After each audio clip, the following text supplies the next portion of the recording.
बिस्मिल्लाहिर्रहमानिर्रहीम। अस्सलाम वालेकुम नाज़रीन। आवाम पर महंगाई का बम गिरा दिया गया। पेट्रोलियम, बिजली, घी, खुर्दनी तेल, यूटिलिटी स्टोर्स पर बहुत सारी अशिया और गैस की कीमतें बढ़ा दी गई हैं। इस वक्त मुल्क में, पाकिस्तान में इस वक्त महंगाई का एक तूफ़ान आया हुआ है और सूरत हाल आवाम की बस से बाहर होती जा रही है। एक गरीब मुतवस्सित घराने का गुजारा बहुत मुश्किल हो गया है और दो वक्त की रोटी भी मुश्किल हो गई है, चाहे जाए कि वो ज़िंदगी की सहूलियात से फ़ायदा उठाएं। आज की ताज़ा तरीन सूरत हाल के मुताबिक, ख़बर के मुताबिक, पाकिस्तान में पेट्रोल की कीमत 10.49 रुपये फ़ी लीटर बढ़ा दी गई है। इसी तरह से हाई स्पीड डीज़ल की कीमत 12.44 रुपये फ़ी लीटर बढ़ा दी गई है। केरोसिन आयल की कीमत 10.95 रुपये बढ़ा दी गई है और लाइट डीज़ल ऑयल की कीमत 8.84 रुपये फ़ी लीटर बढ़ा दी गई है।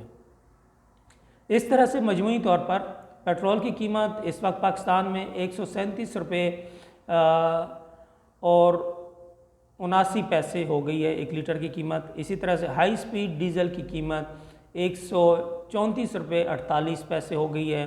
केरोसिन आयल की कीमत 110.26 रुपये हो गई है। लाइट डीज़ल की कीमत 108.35 रुपये हो गई है।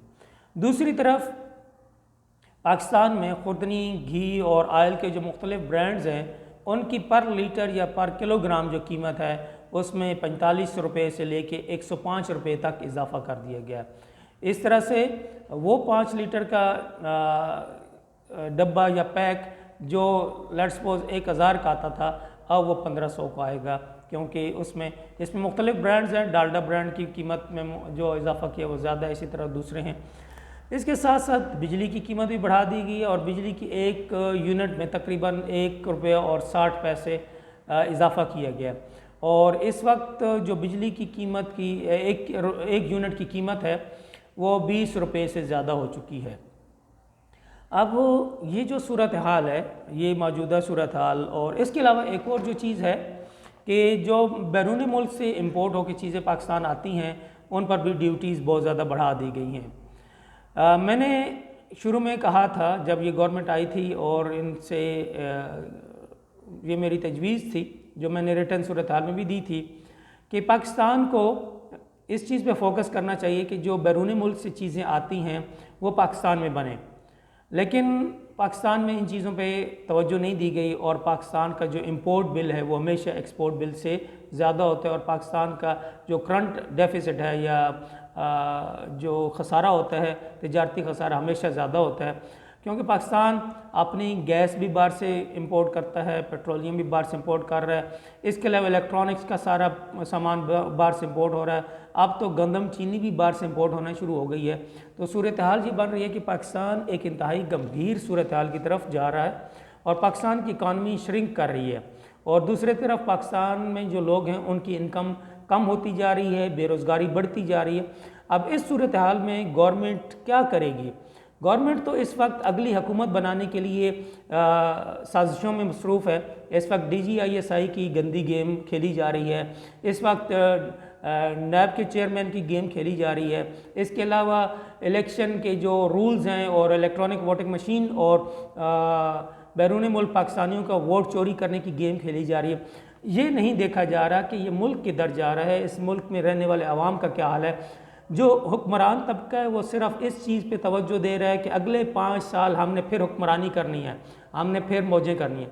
दूसरी तरफ मैंने आज ही खबर पढ़ी कि पंजाब हुकूमत ने 36 गाड़ियाँ वज़ीरों के लिए नई ख़रीदने की मंजूरी देने की तरफ जा रही है। अभी मंजूरी नहीं हुई लेकिन उसकी समरी पेश हो चुकी है। तो ये सूरत हाल है इस हुकूमत की कि जो बालादस्त तबके हैं वो तो मिलियन आयर हैं, वो तो अरबपति हैं। अरबपतियों के लिए तो कोई मसला नहीं है, महंगाई हो जाए, बिजली महंगी हो जाए, पेट्रोल महंगा, उनके लिए तो ये पानी की तरह है। मसला तो गरीब को है, लेकिन दूसरी तरफ गरीब का अपना कसूर है। गरीब भी हमेशा बड़ी गाड़ी वाले को देखता है, गरीब हमेशा उसको आगे लाता है जिसके पास हराम का माल, गाड़ी, पैसा, दौलत और जो मुल्क की वसाइल पर पहले ही काबिज है, उनको हुक्मरान बनाता है और उनको अपने सिरों पे मुसल्लत करता है। कभी अवाम ने ये नहीं सोचा कि हम इन लोगों को क्यों हुक्मरान बना रहे हैं, ये हमारे किस तरह से काम आएंगे, ये हमारे किस तरह से दर्द दुख को समझ सकते हैं। जिनके बच्चों ने स्कूल के धक्के नहीं खाए, जो पैदल स्कूलों में नहीं गए, जिन्होंने बिजली का बिल देते हुए उनको परेशानी नहीं हुई, और जिनको आटा खरीदते हुए परेशानी नहीं हुई, उन्हें अवाम के मसाइल का क्या पता है। आप कोई कहे नवाज शरीफ को अवाम के मसाइल का पता है या अवाम के उसको हमदर्दी है, नहीं है। अगर कोई इमरान खान अवाम का हमदर्द नहीं है, जरदारी हमदर्द नहीं है, ये सारे के सारे करोड़पति, अरबपति, खरबपति हैं। आप लोग क्यों नहीं समझ रहे इस बात को कि ये जो महंगाई और ये जो अजाब आपके सिरों पर, अवाम के सिरों पर मुसल्लत है, इसके ज़िम्मेदार आप लोग हैं। आप खुद देख लें, हमारे NA-65 के, जहाँ से मैं ताल्लुक़ रखता हूँ, यहाँ पे भी वो लोग जीते हैं जिन्होंने पैसा लगाया, जिन्होंने आपका वोट ख़रीदा, आपको ख़रीदा, लोगों के ज़मीर ख़रीदे, और आपने वो ज़मीर बेचे। ज़मीर बेचने के बाद आप लोगों ने इन लोगों को अपने सरों पे मुसल्लत किया, और अब ये लोग अपने वो ख़र्चे पूरे कर रहे हैं। तो बहरहाल मैं बात कर रहा था कि मुल्क में महंगाई होती जा रही है। अब होना क्या चाहिए था, मुल्क में जब तक वसाइल की मुनसिफाना तकसीम नहीं होगी, उस वक्त तक गरीब गरीब ही रहेगा और अमीर अमीर तर होता जाएगा। ये बहुत ज़रूरी है कि मुल्क में मुनसिफाना तकसीम के लिए कानून साजी की जाए। तमाम शोबों में, जितने शोबे हैं जिनमें ये बड़े बड़े मगरमच्छ अपना इन्वेस्टमेंट करते हैं, ट्रांसपोर्ट का शोबा हो गया, शुगर मिल्स हो गई, इंडस्ट्री हो गई, तालीम का शोबा हो गया, हर जगह पे ये बड़े बड़े मगरमच्छ, बड़े बड़े इदारे, फैक्ट्रियाँ लगा के बैठे और पूरे मुल्क की वसाइल को अपने हाथ, इन सब पे अब पाबंदी लगा दी जाए कि जिन लोगों ने जितनी इंडस्ट्री लगा ली, जितने इदारे बना लिए, मज़ीद नहीं ले। अब हुकूमत को ये करना चाहिए कि कम्युनिटी बेस्ड कानून साजी, कि इस इलाके में ये हमने इंडस्ट्री लगानी है, ये इदारा बनाना है, हम यहाँ पे चाहते हैं कि इसमें 500, 10,000, 500, 1000, 2000, 3000 लोग वो मुश्तरका तौर पे ये मंसूबा शुरू करें, और उसमें अपर लिमिट लगा दी जाए कि जो लोग इसमें शिरकत करें उनकी मैक्सिमम पर ईयर आमदनी कितनी हो, और मुआशरे में वसाइल की मुनसिफाना तकसीम को यकीनी बनाएं। एक चीज़। नंबर 2, जब तक मुल्क के अंदर प्रोडक्शन नहीं होगी, जब तक मुल्क के अंदर इंडस्ट्री नहीं आएगी, जब तक मुल्क के अंदर गैर ज़रूरी चीज़ों की बरामदात बंद नहीं होंगी, उस वक्त तक पाकिस्तान का ये ट्रेड डेफिसिट कम नहीं होगा। इसके अलावा आवाम के लिए कि वो इस महंगाई के दौर में अपने आप को किस तरह से महंगाई से बचाएं।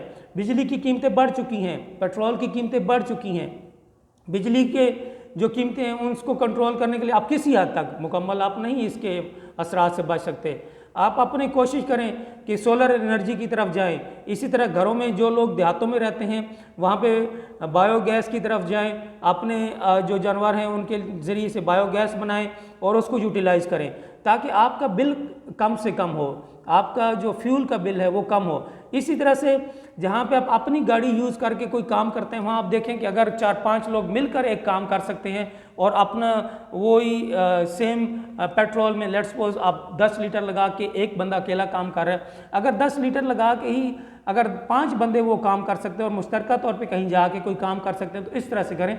ये अब आपके पास एक रास्ता है, और ये आप अपनी कमज़ोरियों की वजह से, अपनी गलतियों की वजह से आप इस हालत में पहुंच चुके कि आपने हमेशा चोरों को, डाकुओं को इक़्तिदार दिया है। जिन लोगों का आपके मसाइल से कोई मसला नहीं है, उन्होंने इक़्तिदार एंजॉय करना है, उनके लिए कौमी असम्बली एक डिबेटिंग क्लब है, वो एलीट का एक डिबेटिंग क्लब है। वहाँ एलीट जाती है, फैशन करती है और अपने कपड़े दिखाती है, अपने लिपस्टिक और सारा कुछ दिखा रही होती है, और आप लोगों के और डिबेट करके आ जाती है कि जी हम गरीबों के, ये गरीबों के बिल्कुल क्या कहते हैं मुखलिस नहीं है, इनको गरीबों से कोई ताल्लुक़ नहीं है, इनको गरीबों के जो मसाइल हैं उनका इनको पता ही नहीं है, लेकिन आप फिर इनको लेके जा रहे हैं। तो बहरहाल वक्ती तौर पे तो अपने आप को इस महंगाई के दौर से बचाने के लिए आप अपने इलेक्ट्रिसिटी के लिए आप सोलर की तरफ जाएं, आप अगर देहात में रहते हैं तो आप बायोगैस की तरफ जाएं, अगर आपके पास एनिमल्स हैं। इसी तरह से पेट्रोल के लिए आप कम्युनिटी बेस्ड सर्विसेज की कोशिश करें।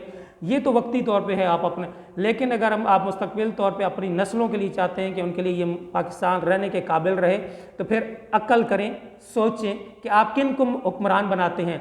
आप अरबपतियों को हुक्मरान बना रहे हैं, आप अरबपतियों को, अपने जैसे लोगों को सामने लाएं, अपने माशरे में जो ऐसी कानून साजी करें कि जो इन अरबपतियों से पैसा निकले, ताकि ये जो अरबपति मज़ीद मुल्क के वसाइल पे काबिज़ होते जा रहे हैं, ऐसी कानून साजी आए पाकिस्तान में कि ये अरबपति मज़ीद पाकिस्तान के वसाइल पे काबिज़ ना हो सके। तो खुदारा आप अपनी आंखें खोलें और अपना दिमाग इस्तेमाल करें। बड़ी गाड़ी के पीछे, दौलत के पीछे और कारोबार के पीछे, इनके पीछे लोगों को वोट देना बंद करें। किसी शख्स की अहलियत पे, काबिलियत पे, ईमानदारी पे, दयानतदारी पे, विजन पे वोट दें। मुल्क में अच्छे हुक्मरान लाएं, अच्छे लोग आगे लाएं, तब ये मुल्क तरक्की करेगा। जब तक आप इनको, चाहे आप जरदारी को ले आएँ, चाहे आप नवाज शरीफ को ले आएँ, चाहे इमरान खान को ले आएँ, जब तक ये अरबपति करोड़पति इस मुल्क के हुक्मरान हैं, ये इस मुल्क में तरक्की नहीं हो सकती, ये मुल्क तब्दील नहीं हो सकता, इस मुल्क में गरीबों की हालत नहीं बदल सकती जब तक गरीब खुद आगे नहीं आएगा। तो खुदारा सोचिए, अपना अक्ल इस्तेमाल कीजिए, अपना दिमाग इस्तेमाल कीजिए, अपने आप को तब्दील कीजिए, ग़ुलामी से निकलें। आप ग़ुलामाना सोच में हैं, आप समझते हैं कि जिस पर पास बड़ी गाड़ी है, बड़ी और दौलत है, उसके आगे से आप झुक के मिलते हैं, वो आता है तो आप उसके गाड़ी के साथ दौड़ते हैं। किस लिए? अपने जहनों से ये ग़ुलामी निकालिए और अपने आप को खुददार पाकिस्तानी बनाइए, काबिल लोगों को आगे लाइए और कोशिश करें कि ये मुल्क एक तरक्की के रास्ते पे जाए। अल्लाह ताला आप सबका हामी नासिर हो। इजाज़त चाहूँगा। अस्सलामु अलैकुम।